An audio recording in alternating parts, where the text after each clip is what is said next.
All right, welcome back to Nadlin Forum Podcast Daily. I'm Ruby Sturt, here with Lior.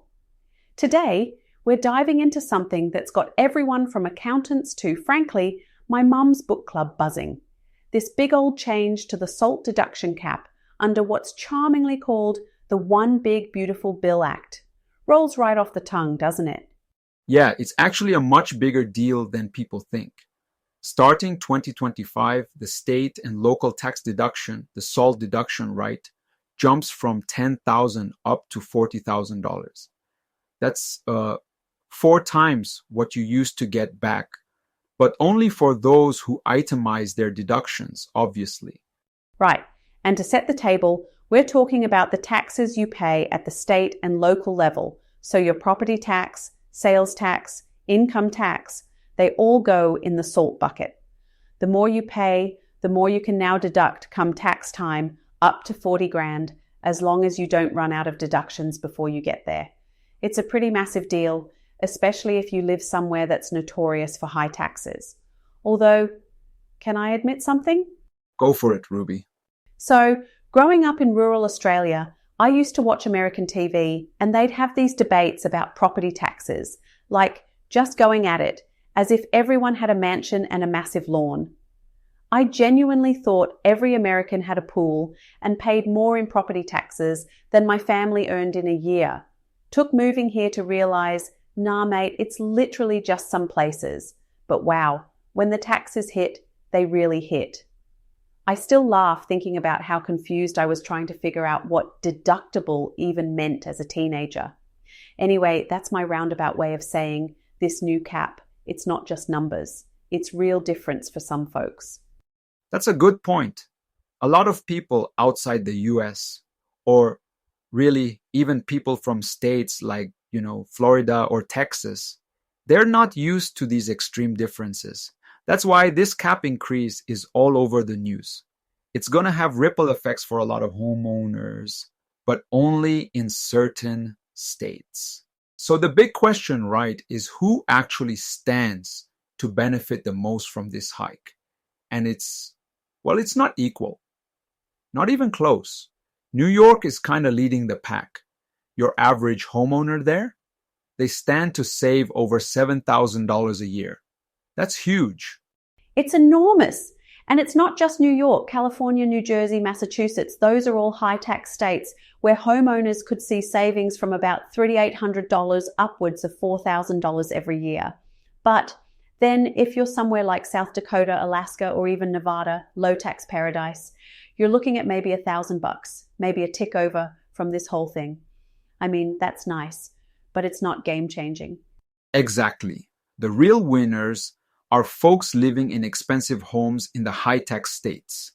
Think places like Massachusetts where, and I think the number here is wild, 85.5% of homeowners benefit. In New Jersey, it's just over 84%. Oregon, almost 80%. New York is just below that at 76%, and California about 74%. So it's actually most homeowners in those spots feeling the relief. Yeah, and when you zoom in a bit, some of the metro areas are off the charts.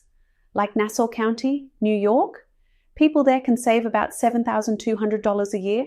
Seriously, that's more than a family holiday.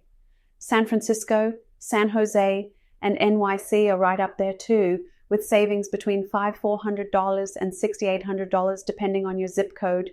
Mind you, that's the top 100 metros only, but still, it's pretty striking. It really is. I mean, out in Nassau County, I personally know homeowners who were almost doing the math in their heads as soon as the news dropped. That's real, tangible money. And I gotta say, for states with no income tax, the change just isn't that dramatic. Not to mention property prices are usually lower there anyway. All right, so we've established that high tax, high value areas get the most love from this new SALT cap. But let's talk about how it actually plays out for home buyers and investors. Does it make homes more affordable or just send prices through the roof because buyers have more to spend, you reckon? Look, it definitely stretches the budget for buyers in places like New York and California. Not only can they set aside more for down payments or loan approvals, but it just gives you that little bit of confidence, maybe too much in some cases. It should help with affordability in theory. But when you look at these top metro areas, we're talking San Francisco, San Jose, New York City, the extra savings might also get baked into home prices. More buying power, often higher competition. Yeah, that's classic good news, bad news, right? Buyers get a break, but sellers see dollar signs too. And, funnily enough, markets like Illinois sneak into this conversation. Not the first place you'd think would get a huge boost, but because the tax savings are high compared to what homes cost, buyers there are suddenly tempted to up their budget. It's not just about LA or Manhattan anymore. It opens up some surprising battlegrounds for house hunting. I agree. And I'd add, investors are probably watching this like hawks. Any shift that tips the scale in favor of buyers, or I guess just brings more buyers into the pool, can heat up these markets fast. But, and maybe you'll disagree, Ruby, I don't think it triggers the sort of runaway price surge we saw a few years ago. There's still a cap, and not everyone's gonna max it out. No, that's a fair call. I think we'll see some bump, especially in those usual suspect cities, but not a bonkers bidding war like in 2021. It's more a case of making already tough markets just a bit more competitive, or, giving investors a new reason to do the maths. But all right, that's where we'll leave it today. Thanks for listening, folks. We'll be back with more market mischief and maybe, just maybe, fewer bill names that sound like clickbait.